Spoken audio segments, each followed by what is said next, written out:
You talk about how much control we have over being ourselves, how we feel, what our state is. Yeah. Talk to me about that. So I think what's important to do is go back. When I first started as a business person, I was 23 years old, and I was so insecure. In my mind, starting a life coaching business as a 23-year-old, like the logical part of my mind was like, who the hell is going to hire a 23-year-old life coach? This is the dumbest, silliest, stupidest thing you've ever tried in your life. And I had been on Wall Street, I'd worked in the magazine industry, I had done all these things and basically hit all these different walls. And when I was trying to figure out how to be an entrepreneur at 23, and this is like the late 90s, early 2000s, this is at the very beginning of all things digital, I felt like I didn't fit in. I was trying to live into this idea of who I thought a businesswoman would be, with like big shoulder pads and, a corner office, and tried to write an online newsletter at that time that was like uber professional, and it was lifeless. I wasn't getting anywhere because I wasn't being me. And I'm just a girl from New Jersey who was brought up in a very, kind of normal middle-class way. No one in my family ever went to college. My parents, my mom especially, she curses like a sailor. So I had this very unique upbringing, and I was trying to fit myself into this idea of who I thought I should be, and it wasn't working. So it wasn't until I actually allowed myself to just be the weird, wacky, energetic, kind of a little bit crazy person that I am, that things actually started to work. And so now it's been almost 20 years of doing this, and I've seen it time and time again, where people tend to feel stuck and stifled, where they tend to feel like their life force is just drained out of them. There gets to be despair and depression. They just feel stuck, is when they're not expressing the fullness of who they really are. They're trying to fit themselves into a conventional box. They're trying to live up to other people's expectations. They're trying to be someone who they really aren't, because they're afraid that the real them is going to get rejected. Wow. So knowing that that's the depth that drives people into that place, which I think you're right, is ultimately a very dark place. How did you give yourself permission to really let go and be that quirky person, even in the face of the potential rejection? Yeah. So it wasn't an easy road, and I didn't get there overnight. So I was raised Catholic, even though I'm not particularly religious now. I consider myself more spiritual, but I went to Seton Hall University, and I actually used to work for the church. So when I was about 23, I was still in this mode of whenever I'd hit a crisis, I'd ask God for some guidance. And the way I did it in those days, I was writing my journal. And so I remember writing in my journal at that time and just saying, like, why can't I figure this out? Like, I so believe in my coaching business. And I also had all of these other ideas of things I wanted to do, like hip hop, dance, fitness, writing. I was so enthralled with marketing and business. But traditional wisdom was all about focusing in. It was all about choosing one thing, dominating a niche. And every time I tried to follow that traditional advice, I felt like I was cutting off a limb. And so in that pleading in my journal and writing, what's wrong with me? What's wrong with me? Why can't I fit in? Why can't I follow all the traditional ideas of what it means to be successful? I got to a point where I just said, fuck it. I can't do this. I can't. I was failing. I was miserable. And I said, if I'm not going to be able to fit into this traditional notion of success, why don't I throw out the whole notion together and just do what I really want to do? At that point, I was about 25, and I said to myself, you've always wanted to dance. You've never taken a dance class in your life. The only experience that I had was like moonwalking across my mom's kitchen linoleum floor to Thriller with like my white socks on when I was like 7 years old. And I always loved dance, but I'd never had any experience or training. And so at that point, I was living in a tiny studio apartment in New York City.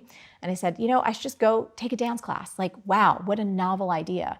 But Tom, I have to tell you, I tortured myself about that idea for years. Like, I thought about it, I fantasized about it, but I never gave myself permission to do it because it didn't fit in to being a successful life coach, or being a successful person on Wall Street, or being a successful person in the magazines. I had such narrow ideas of who I could be. And so when I threw out everything and just said, I'm just gonna do this my own way, I took my very first dance class at Broadway Dance Center. I had the dorkiest outfit on. I remember standing outside class and, the class before was finishing up and my jaw just hit the ground because everyone in there was so talented. They were so good. I was so intimidated and I felt this panic come over me. Cut to me going into the class, hiding in the back, getting down on the floor to start the warm up, and the music came on. About 7 seconds in, I started sobbing uncontrollably. I had no idea what was wrong, what was going on. I was so thankful that the music was so loud and I had long hair that I could cover my face. And once I finally kind of started moving, I realized my body was saying, yes, this is who you are. This is part of who you're meant to be. And so you asked the question, how did I get there? It was because I tried so hard doing everything everyone else told me I should do. And when that didn't work, I just had to go off and bust out on my own. And it was through that experimentation and moving my body and tapping into the wisdom of this vessel that everything started to move. It's so interesting. The getting to the point where you can really own who you are and what you want is already fascinating enough. But you've really codified a lot of this in terms of how you think about our ability to control our state and things like that. Did you have that awareness then? Were you sort of beginning to grapple with that? I think it's interesting because in college, I took a class from a woman who taught with Deepak Chopra.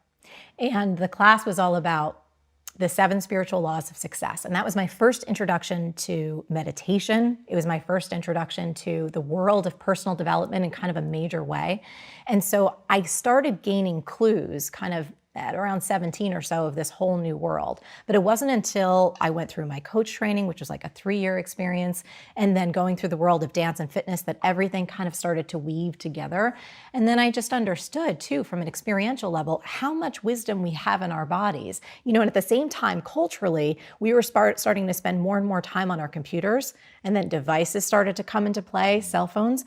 And I just watched as how so many people started living from the neck up and started losing touch with their intuition, that inner voice, the very innate wisdom that each of us are born with. They just didn't know how to access it. So for me, in terms of tapping into your body, in terms of movement and incorporating all of these different modalities into how you figure out your life, it's become second nature to me. But I think now more than ever, it's so important that we reconnect to this thing so we can hear our truth. All right, we got to talk about that because you just did an episode of Q&A, which your Q&As are amazing. Oh, thank you. No, for real. Like the way that, I think it was the most recent one you did, you walked this woman through, she wanted to either be an astronaut or a sociologist, Something like that, yeah. Anthropologist, there we go. And so she wasn't sure if she was going to pursue her doctorate or really make an attempt to be an astronaut. And the way that you guided her through that, largely through how, I want you to imagine the scenario and tell me how you feel in your body. Yes. Walk people through the reconnection process. Because I think if one, people should watch that episode. Yes. Because you hit her from all these different scenarios and you could feel her changing and unlocking things as she went, which was really extraordinary. But walk people through how to reconnect. What does that process look like? Yeah, so first of all, it taps into slowing down. We're all moving so fast. We want the answer instantly. We're always going up here. So I think step 1 is to slow down and actually breathe and feel your body. If you're someone who works out even, you may not be that practiced at doing this. If you go to the gym and you bang out your reps, or you're doing squats, or you're hitting a class where it's just go, you may not be actually feeling the physiological signals that come through your body. So I always like to frame it like this. A lot of people ask me, what's the difference between fear and intuition? Like fear, a fear that you should actually move through. It's an opportunity for you to grow. It's something that you actually want to do, but you're just afraid of failing. Or what if it's your intuition telling you this is the wrong move? It's hard to decipher that sometimes. So what I like to do is I give people a very simple test, how to decipher the difference between that fear and intuition. Here's how it works. You have to slow down. You can close your eyes if you can and ask yourself, in terms of the opportunity you're thinking about saying yes to, when you imagine yourself saying yes or moving forward with this idea or this person in your body, in the nanosecond you ask the question, how do I feel about this? Do you feel yourself expand or contract? This is a tiny micro movement of feeling within you. Expansion might feel like lightness, joy, excitement, fun. all of those feelings where you almost perceive your body moving forward in space ever so slightly. Contraction, think about it in terms of dread, despair. Something in you is saying no. There's a heaviness, a pit in your stomach. Even if that opportunity, even if that idea or that person that asked you something on paper, it sounds like you should say yes, but something in you is like pulling back, that's your no. So it's a really great way to help people train themselves to tap into their inborn wisdom that's already within them, that's working to guide them on their best path. You know what I found really interesting about what you were doing with the woman in the Q&A was that it was, as the audience, it was pretty obvious where she was leaning emotionally, and Yes. you simply pointing it out, like you feel your voice lightens, your energy changes when you talk about being the astronaut. And one thing that I really resonated with was you weren't trying to give her an answer until you really understood the problem. Yes. And so that was really interesting that you kept like this open space for her to figure it out, but then you'd say, okay, well, you sound different when you talk about that. And you had her do like this deathbed, like flashback thing, which I think ties perfectly with what you just said.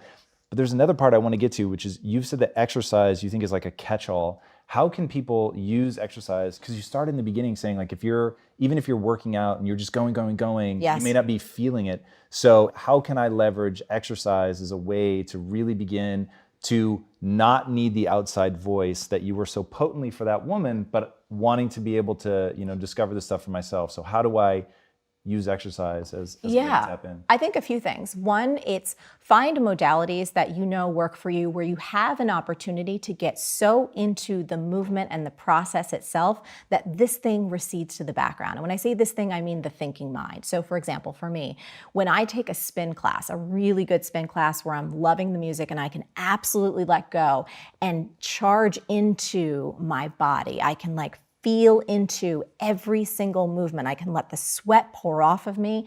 I can get lost in the rhythm. I find that it opens up a channel in me like nothing else. Sometimes it could be taking a great walk. I want to push you a little bit on opens the channel so I really understand it. Yes. Is it where you feel like you can hear the little voice in your mind? Is it where you're... Ironically, you can't try and force it to show up. So oftentimes when I hit a roadblock in my business and I'm just at this stalemate, I'm like, oh, I can go this way or this way. I'm stuck. Let me go work out. Let me go take a walk. Let me take a spin class. Let me take a dance class and get immersed in that so that my subconscious and the rest of my body has a chance to work through it. And it will produce an answer or an insight when I'm not looking for it. It could happen at the end of the class, when I'm done in the shower. Sometimes it happens on the bike. It doesn't matter. But what you just have to do is have a level of faith and trust, and you can't go in forcing it. Does that make sense? Yeah, definitely. So I know you meditate quite a bit. Daily. Is it a similar moment of opening, or is that completely different for you? For me, in my own experience, it's very different. I feel like what happens through exercise, and again, it's when you have that level of faith to surrender to your body, to surrender that you have wisdom within you, that you're not going to access grinding to it. It unfurls almost like a flower blooms when it's ready. That's super interesting, and by way of just being really who I am. So you talk powerfully about feminine and masculine energy. I have a really hard time, because I think by nature I tend towards the feminine. I have a really hard time, like when you use a metaphor like that, my brain immediately translates it into something tough and cool. Yes. But that's probably not helpful. Talk to me a little bit about that duality. You've talked about how we all hold those both inside of us. How can we, because that may be exactly the moment to lean into that. Yeah. And the more you can help me understand it as a process of being able to consciously move from one energy to the other, that would be extraordinary. So consciously moving from masculine to feminine, for any of us, people access those different modalities within us in different ways. For me, one of the most effective ways is actually breathing into your heart. Now, I think when we're in our masculine, we want to stay connected to our heart. When we're in our feminine, we want to stay connected to our heart. For me, when I get in masculine driving mode, I can unhinge from my heart more easily. I can get really focused, really driven. I can feel my stress level go up. I can almost tune everything else out and just hit it really hard. Do you know what I'm talking about? Yes. Oh, yes. when I'm in my feminine and I allow things to be and I stay really connected to my heart and my emotional self, and I feel this sense of joy and this sense of trust around me, I find that, I don't know if this is helpful to you, that helps me kind of dance in between both of those. And it helps me detect which mode that I'm in. So let me make sure that I'm hearing your question right. Do you want to tap into your feminine essence more or your masculine essence? Which is the one that you find it difficult to see where you're at? I think that what the truth for me is getting to the point where, one, I can do it consciously. Yes. So that I'm recognized, because an insight into me, when you were describing the masculine as like a shutting down, and I understand that that isn't necessarily good, it sounded awesome to me. And it was like such a sexy description. I was like, yeah, that's what I want to do. I want to, like, you were doing tune everything out. I was like, fuck yeah, like, yes. I want to get in it. Which we all need to do sometimes. It's required, but go ahead. So for me, it's like, is it, as I have, like, doing that has led me to extraordinary success. Yes. And so, but from that, I'm also hyper conscious. Like, I'm constantly asking myself the deathbed question. Now, the irony is part of what I talk about a lot is wanting to live forever. And so I think people think that I don't recognize that I'm just awash in mortality right now. So yes. I do play that out, and I think about that a lot. Yes. And I can feel sometimes that it would be a mistake to make that the only mode that I live in. But because I had to find a way to toughen up, that was my job as a new entrepreneur. That was the thing that I lacked. I did not know how to be tough. Mm-hmm. And so I had ambition, but no drive. And so my journey has been one of getting hard. Now, my wife will tell you, hey, great job. You made it. You've gotten too hard. So now my thing is to re-find my playfulness, which yes. is almost certainly the right word. Yes. And so letting go of some of the judgments I have about the sort of earlier way that I came to things, which I'll say was more feminine in nature. Yeah. So if I'm hearing you correctly, is there a judgment in you that feminine energy, and this is, again, no judgment on my part, but that feminine energy is potentially weak? Yes. Yes. Okay. First of all, that is a notion that many of us have, myself included, until fairly recently. Culturally speaking, we've mostly been taught that the feminine is weak, right? That's why so many women man up to run a business. For me, for years and years and years, it produced incredible results, but you know what? At a tremendous cost, where I felt myself and my creativity starting to just drain down, where I felt myself getting more and more stressed, less and less joyful, where I found myself feeling more and more tired and asking the questions, why? Because I know my core essence. So that is one of probably the biggest mistaken notions that we have culturally, is that the feminine is weak, and it is not. It is one of the most beautiful, powerful forces within all of us. And I think, and I'll speak particularly to the women who are watching right now, one of the most profound things that you can do over the course of your life, especially if you struggle with being in your feminine, is to understand that it will unlock your most powerful, beautiful, creative life that you could imagine, which includes your ability to kick major ass in business, and it includes your ability to heal others. All right, I want to go deep on that. It's the most interesting thing that I came across between the first time I researched you and this time was you were talking openly about there was, I don't want to use the wrong word, but a declining sex sense drive. Perfect. Yeah, there we go. No, we have to go right there. Because, and that's kind of what I was alluding to before. As a woman who's built this incredible business, which I am so proud of, right? And building it from scratch, like so many of the people in our audience have, and they're working really hard in their careers, even if they're not entrepreneurs. They're busting their buns every single day. They're raising kids. They're taking care of a million things, especially women, right? And at the end of the day, you're like, what happened? I used to have this like incredibly powerful libido. I used to have all this desire. And for me, in my experience in my relationship, I don't want to be with any other men. That's not what it was about. But I was like, gosh, where did it all go? And it really took many, many years and different me experimenting with different modalities and things to go, what is wrong with me and how can I figure this out? How can I get this back? And it wasn't until I really started to understand on an experiential level the power of my feminine that everything started to come rushing back. And, you know, as a woman, I think this is important for people to hear, because there's a lot of messaging that, well, you know, once you're done with your 20s or your 30s, like it's all downhill. And that's bullshit. It's total bullshit. In my experience, it can keep getting better and richer and sexier and hotter and more exciting than ever before. We're getting a lot of claps today, which I like. These guys over big time. Yes, but I think the thing that we fail to realize is that all of this is integrated, right? So it's not like the joyful playfulness that you bring to your relationship doesn't impact the joyful playfulness that you bring to your business or your creativity, or vice versa.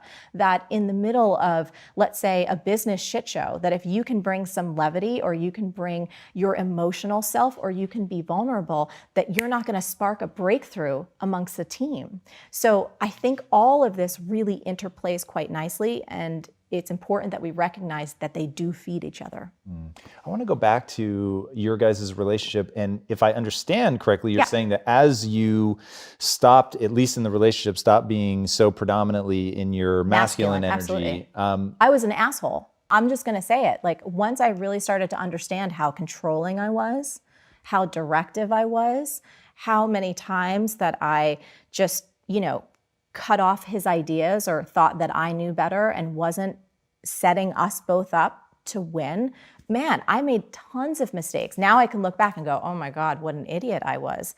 But no one teaches us about this stuff until it's too late. And I honestly think there's a lot of couples that separate or get divorced because they've just never had these tools, or no one's ever taught them about this. Yeah, so this is something Lisa and I talk a lot about. We actually have a show now called Relationship Theory, where we dive into this stuff, and we talk a lot. So my wife is very powerful, and to be clear on my side, I don't think women are weak and men are strong. I just think I had traditionally viewed in myself the moments where it was vulnerability and all that as a weaker way to approach. No, and just to be clear for everyone watching, I didn't hear that from you. I just know that traditionally speaking, many women, again, myself included until fairly recently, have a mistaken notion culturally that the feminine is weak. Yeah, 100%. And talking about having, like, we have roles in our relationship for sure, which I will say, certainly from a sexual energy perspective, she responds when I'm in definitely a more masculine energy, and I respond when she's in a more feminine energy, which I think is really, really interesting. And I've seen Tony talk about this, where people, guys, not being willing to step into that masculine energy and saying that almost certainly your woman wants that. Yes. And so I'd love to hear a woman's perspective on that, who clearly has some amazing insights in this. Like, what does that mean exactly? How can a guy that's listening now do that in a way? Because like when you were describing the masculine, when you had masculine energy, they weren't traits that you're saying you want him to adopt, right? To cut you off, to be short with you, or be an asshole. Like, that's not what you're saying. Yeah. So how can a guy step into their masculinity in a way that's received well, where the woman feels awesome about it? Well, a couple of things that I'll say. A, I'm so not an expert on this. Like, I will happily share from my experience, but I think that some of the best teachers out there, Tony Robbins speaks into it. I think David Deida is absolutely incredible with a lot of his work. There's a lot more educated, experienced, better teachers on this than I am. But I'll say that there are 3 things that I learned, and actually I learned this from Tony, in terms of what men can do to support women staying in their feminine.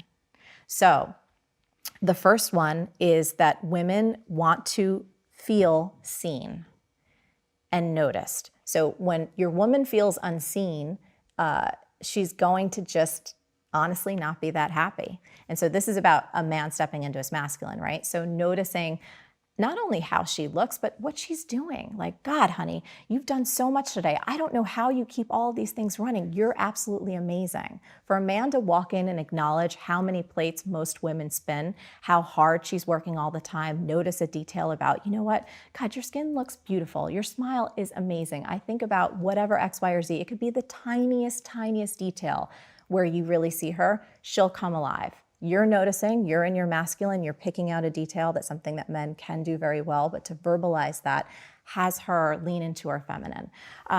So unseen is a thing that when men don't see their women, things go downhill. If we feel misunderstood, right?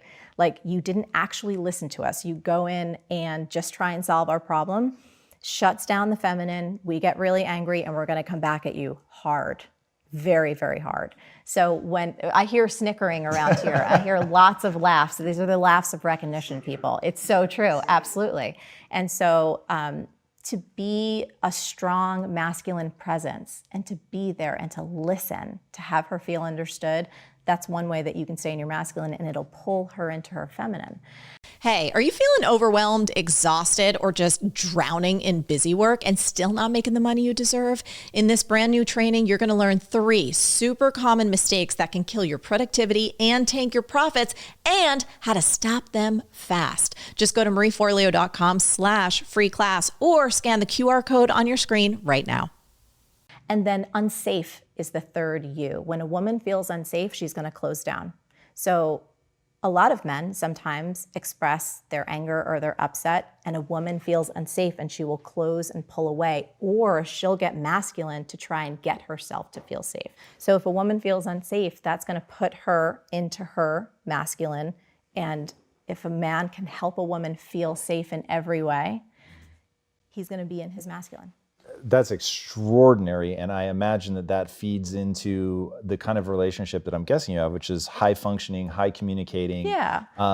What are some tools that you guys use to keep the communication open, to be raw, to be real? How do you guys do that dance? I think part of it is each person in the relationship has to take 100% responsibility for the state of the relationship at all times. So if I'm walking in and I see Josh and something in me doesn't feel connected or doesn't feel like our heart's connected, it's not his fault. It's got to be something that I'm doing. So I need to take 100% responsibility. Like, wow, was I in my head? Did I disconnect from my heart? Am I judging him? Am I trying to control him? So that way, the quality of the relationship is always in my hands. It's not his fault. It's on me. And he plays that same game. So in that way, if we're both playing that full out and at that level where the health and the connection in our relationship is each 100% our individual responsibilities, it's worked like magic. It's not perfect, but it really does work well. I would say the other tool that I would recommend for everyone to check out, have you ever heard of Getting the Love You Want? No. Oh my goodness, you guys are in for such a treat. So this amazing couple, Harville Hendrix, he wrote a book, I think it was back in the late 80s or early 90s, called Getting the Love You Want. It sold a bajillion copies.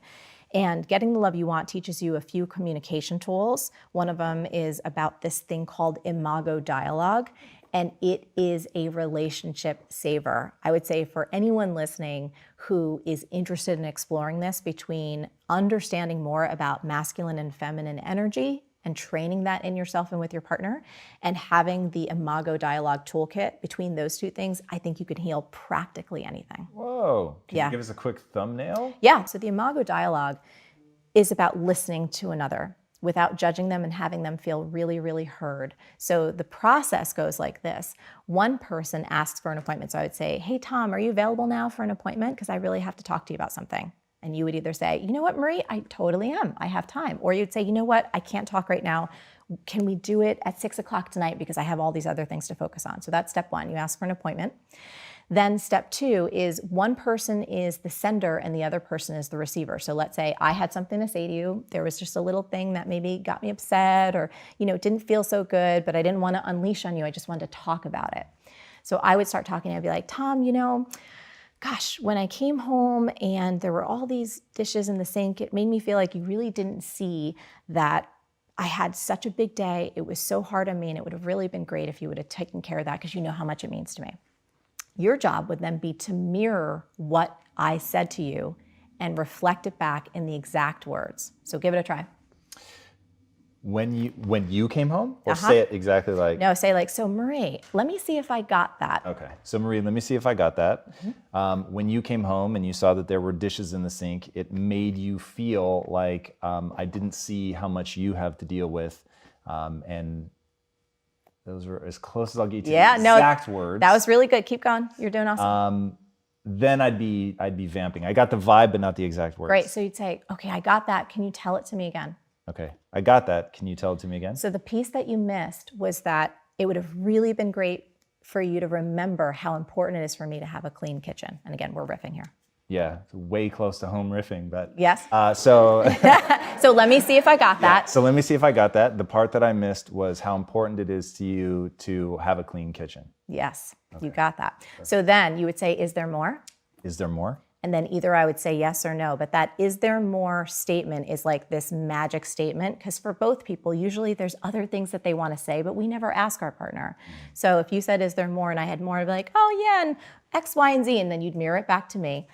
The next step is about empathizing. It's about saying, okay, so Marie, and I'm going to play you for a moment. So if I heard you correctly, it really made you feel uncared for, and like I really didn't remember the request that you like a clean kitchen, and I didn't really see how much you had to do today. Did I get all that? And really get into the feeling and their perspective. And then I would say, yeah, you actually did really get all that. And then the final step is you can either wrap it up and say, I understand your perspective, and that really does make so much sense. So you're validating the other person's point of view. You may not agree with it, but you're validating who they are as a human and having them feel heard. And you close up this dialogue. And I will tell you, this has allowed Josh and I to back up out of some crazy shit shows so fast. Where, you know, it could have been, you guys know those explosive arguments where then they last hours, if not days. Yeah. You can use dialogue to handle things so quickly. And I feel bad here because I'm like teaching other people's material, but please go read the books or take the workshops because they're phenomenal. Wow. Yeah. It's amazing. And definitely don't feel bad. I think more people will go check it out because they at least now have an understanding. Yeah. We did an entire show with them. They teach the dialogue on Marie TV, and they kind of show you, and then please go get the book because it's the best, like $12 you could ever spend. Wow, it's amazing. So speaking of being able to back out of a shit show, yes. You've talked about having shit-tastic days, which I think is a great word. Yes, we all have them. But you also talk about our ability to control our state and that we can actually shift the way that we feel inside without having to have any new external stimulus, just literally decide I'm going to change the way that I feel.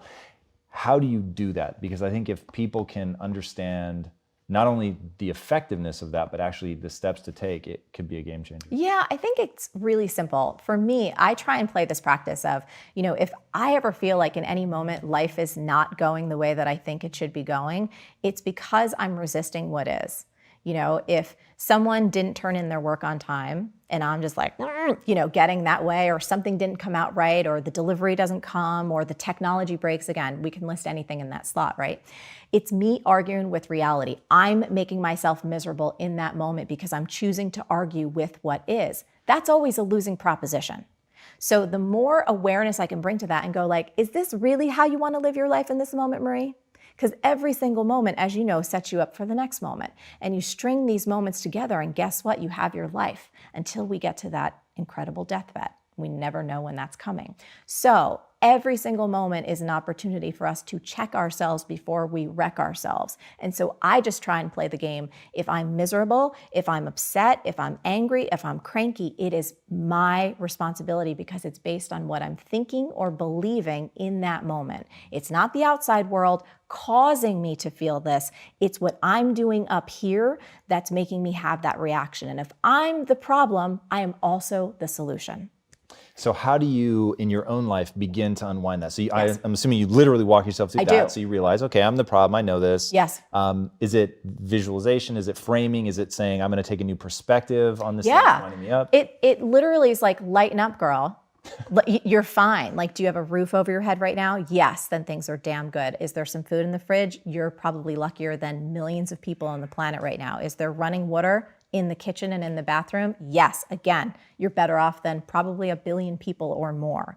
So that little reframe helps me. And then in the moment, again, it sounds so simple, but I think we're all searching for these really complex things and we don't need them. If you can catch yourself arguing with reality in the moment and realize that's not a wise thing to do, you can then back yourself up and go, okay, that didn't turn out right. So what am I going to do about it? Am I going to be miserable in this moment and let this ruin my night? Or am I going to send off the email to say, hey, when's that work going to come? And let's readjust our communication plan so this doesn't happen again. but the argument and the irritation is not necessary to get a new result. Yeah, energy is something that's I find really interesting, and I'm picking up on something that you said in that. Oftentimes I find people can't talk about it in a way that does anything but give me the hives, but you actually can. So just because it gets so detached, I think from my real experience. Yes. But one way that you make it really concrete, which I think is super interesting and gave me this real sense of how to externalize what I'm doing internally to actually change the neurochemistry that I'm experiencing in order to be able to convey something new, which is you've said, hey, you're about to write somebody an email. And then you give people advice on like what to visualize and all that. Do you know what I'm talking about? I don't. So this sounds really good. I'm like, wow, did I come up with this? This is great. It's you, so now I get to teach you. Yeah, please teach me my own stuff. So this sounds awesome. You said that, hey, you're about to email somebody, and depending on what it is, you may be in an aggressive state. Oh, yes. So the fact that your energy gets embedded into your communications, we all know that, right? Like you've received the email that's curt and you can just almost feel the punch in the face that comes through. You've gotten the text where you're like, they are definitely pissed at me. I believe, and I do this a lot with email marketing, especially in our business, every time I sit down to write a new email, I want the other person who receives this email, to the best of my ability, to feel the love and the energy and the respect and the excitement that I have, not only for the idea that I'm about to share, but for the impact it could have on their life. I want them to feel all of me. You know, if I'm sitting there writing an email and I'm like just feeling flaccid, I mean, what's that copy going to be like? It's not going to be any good. But if I'm there and I'm like playful and I'm excited about it, so that excitement is conveyed. And when someone's looking through their inbox and they see something from me, 9 times out of 10, because I'm consistent, they know if they click open, it's going to be a good time, right? There's going to be love in that email. There's going to be an energy to that email that's different. And I mean, you've probably experienced this in your own life in simple ways. When someone makes a request of you, they care to even put an emoji because it's not just them trying. It's like that was a genuine expression of their excitement. I'm sure if your wife asks you for something and her energy is such that there's love embedded in it, you're 100 times more likely to want to say yes, right? 100% correct. Yes. So we all feel this stuff. And I think that if you can consciously begin to practice it, then you're going to notice the impact and the results. Yeah, I love the way you talk about that because there is so much, like we can influence each other so much by the state that we're in, what we're thinking about, whether we're amped up, like you said with newsletters specifically, and maybe because it's such a solitary experience, like you're writing it by yourself. Yes. I always had to wait until something like got its hooks in me, right? That it made me feel some kind of emotion because then I knew that I'd be able to convey that. Yeah. And what I love about your through line from the you can change states and then giving people those, you know, examples of think about them and fill yourself with a feeling for them. And I often tell people this if they come to me and they've got beef with somebody, maybe it's somebody here at work, maybe it's a loved one, whatever. I'm always like, before you go into the exchange, and I don't have better words for this, but fill your heart with love. Like you have to actually feel it. Like you've got to get yourself to that state because then you're going to approach this. And the reason that I'm really beating this drum is what I want people to understand is you can do that. Like you can change your neurochemical state. And that's the part that I want people to practice. Yeah. And I mean, you know, so let's take that at 2 levels. One is a really easy way to change your neurochemical state and your emotional state is put on some friggin' music and dance. I don't know anyone who doesn't put on a song that they love and instantly they feel differently. Instantly they get more energized or they want to move. And everyone loves different types of music, but get a damn playlist that you know when you hear any one of those songs, you shift. So that's an easy tactic that anyone can use. But I think to speak more to your point about when you're pissed at someone or you've got some beef with someone, an important thing to remember is that everyone is always doing the very best they can. Always.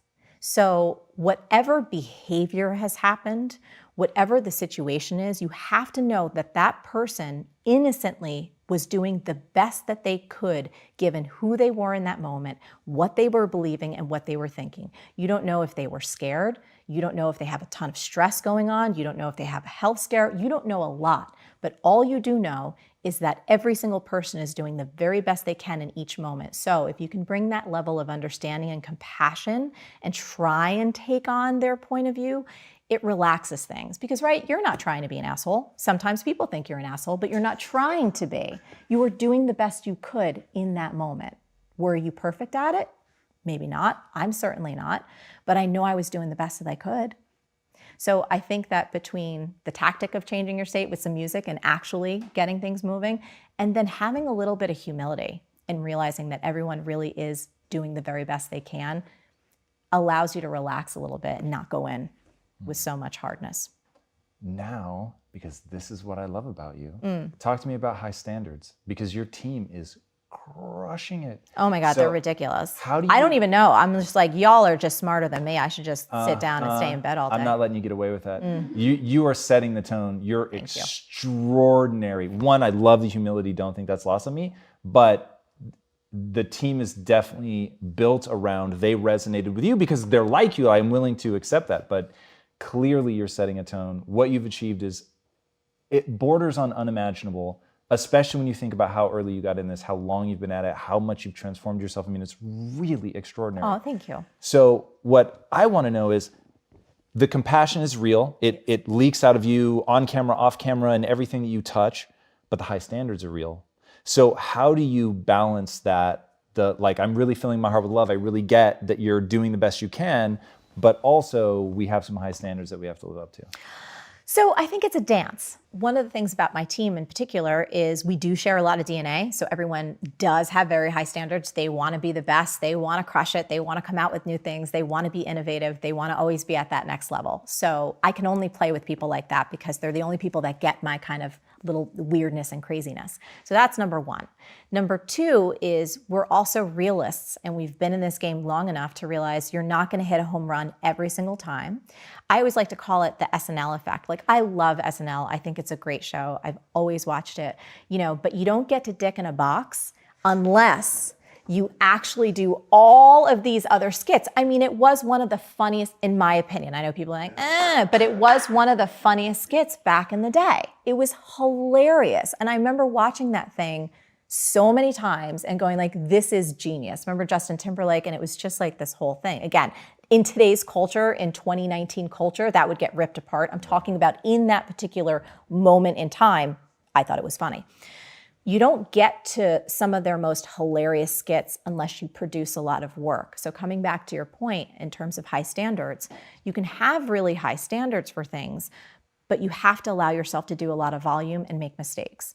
So an example was in the fall, we went out and did some things on the road that it was a new thing. And we're not using any of the footage because it wasn't very good. I'm not crying in my cereal over that. That's like part of the game. So I think it's very possible to have high standards, which is different than perfectionism, and allow yourself the grace and the space to play and experiment and fall on your face or not use stuff. I want to talk about that. I want to talk about your persona, your self-professed persona as the turtle. So oh, yeah. What does it mean to be the turtle? What do you mean by things at volume? I think that those are really, really important. So, I mean, starting in the online world, 1999, 2000, when my business started, I go slow. So for the first 7 years of my business, I had side gigs, and a lot of that was by choice. So in addition to my coaching business that was small and starting with one-on-one clients, I was also starting to teach dance and fitness. I had this whole simultaneous career doing fitness DVDs and workout DVDs and becoming a Nike Elite dance athlete,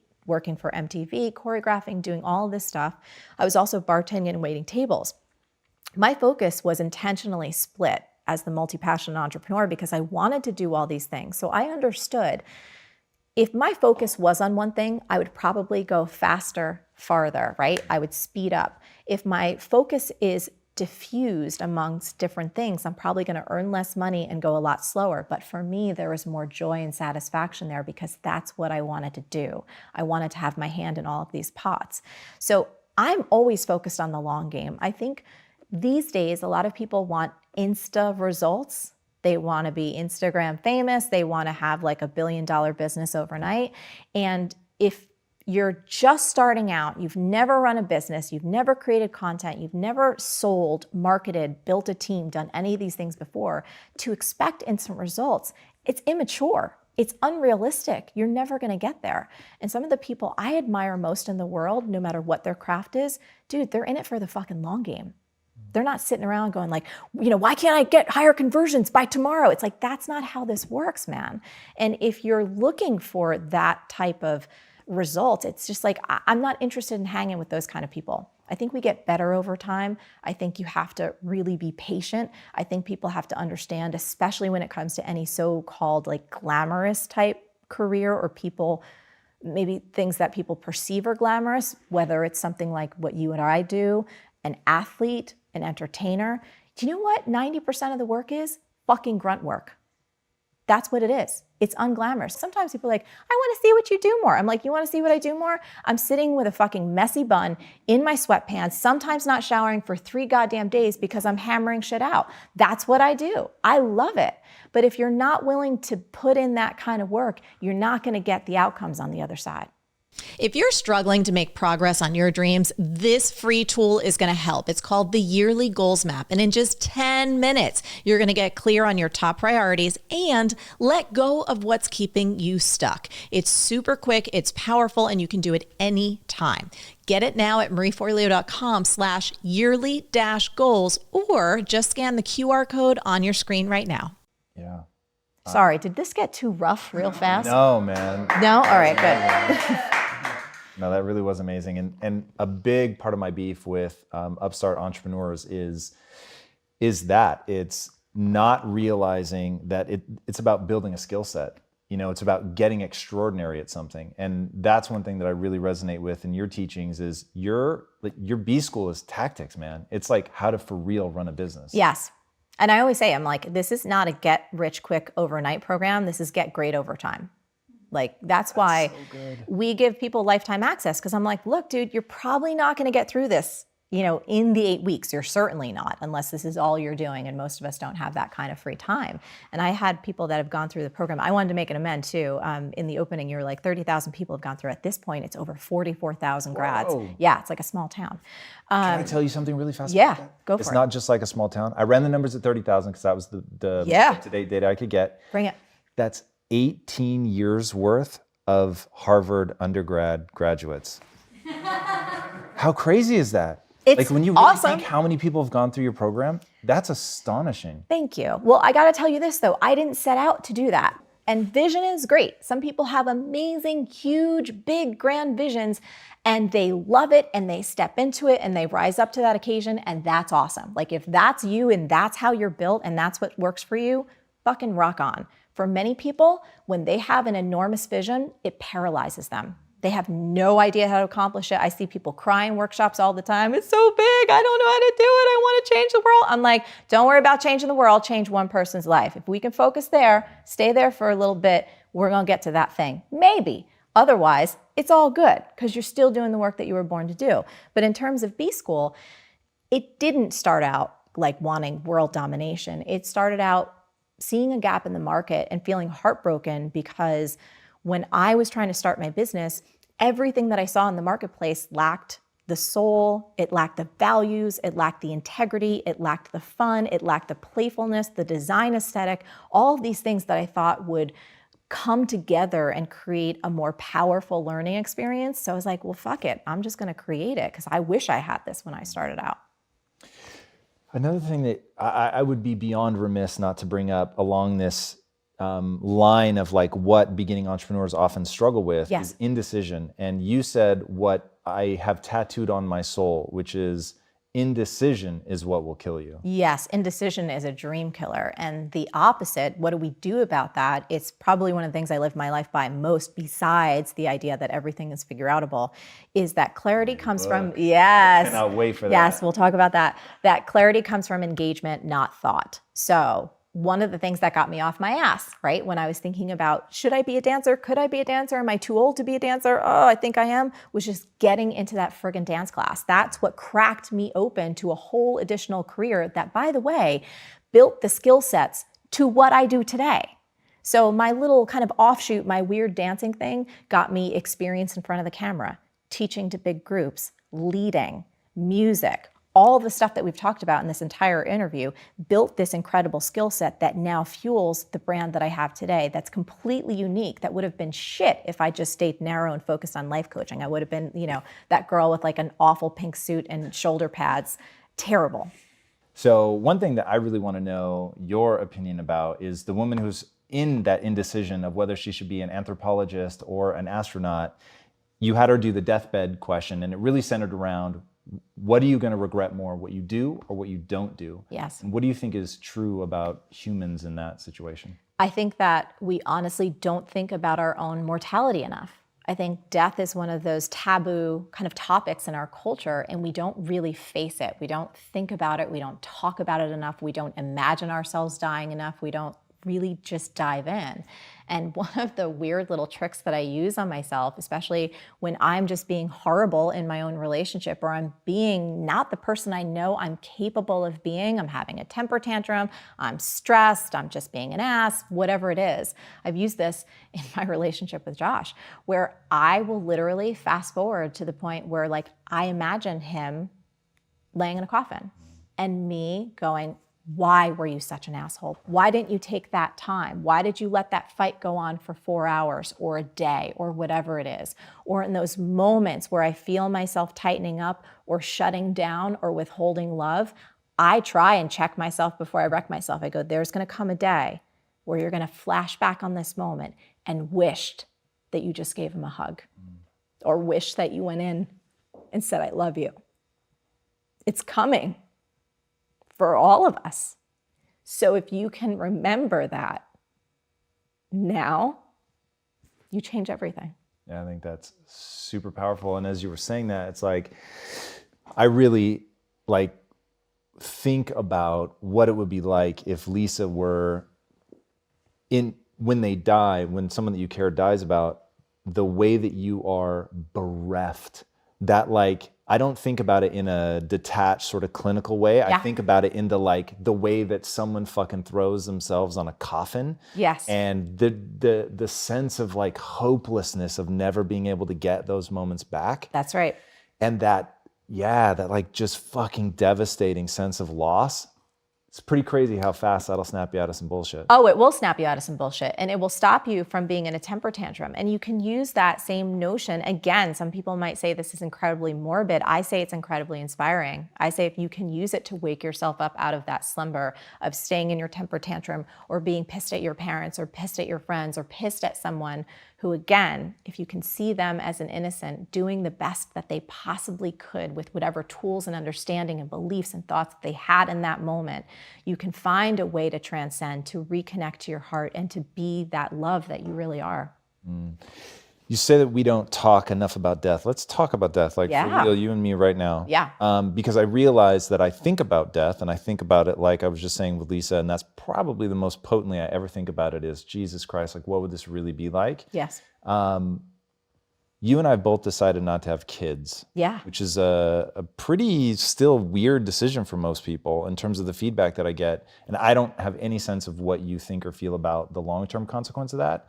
For me, I'm very aware. So I think of life as being in phases. And to me, it doesn't make sense to make a decision based on one phase when you're going to live, say, the majority of your life in a totally different phase. Mm-hmm. So I know deathbed moment, it's a different phase. I will have a different frame of reference. I will value different things in that moment. And in that moment, I will regret not having children. That's very clear to me because I will want to be surrounded by those that I love. But as the youngest in my family, odds are that I will be the last to go. So I know in that moment I will regret it. But right now I don't. And right now I would regret having children now. Mm-hmm. And I think that the sort of vibrant phase of my life where I want to create and have impact and all of that is something much longer. How do you think about death in that sense, in terms of the decisions you're making in your life? Do you think that things will change for you as you move through phases? I mean, talking specifically about the decision not to have kids, I remember when I did a Marie TV on that, I was so blown away by how many women were like, thank you for talking about this. And I also, it was funny, I was waiting for the comments. I was like, I wonder how many people are going to say, oh, but you're going to regret it, or you're going to change your mind. For me, I actually don't believe I'll regret it at all. In my own life, I've run so much of it by my gut and by intuition and by listening to the still small voice within. And as I said on that show that I did, it was never a decision for me. I didn't weigh my options. I wasn't torn. It was clear. this, meaning who I am right now, is my path.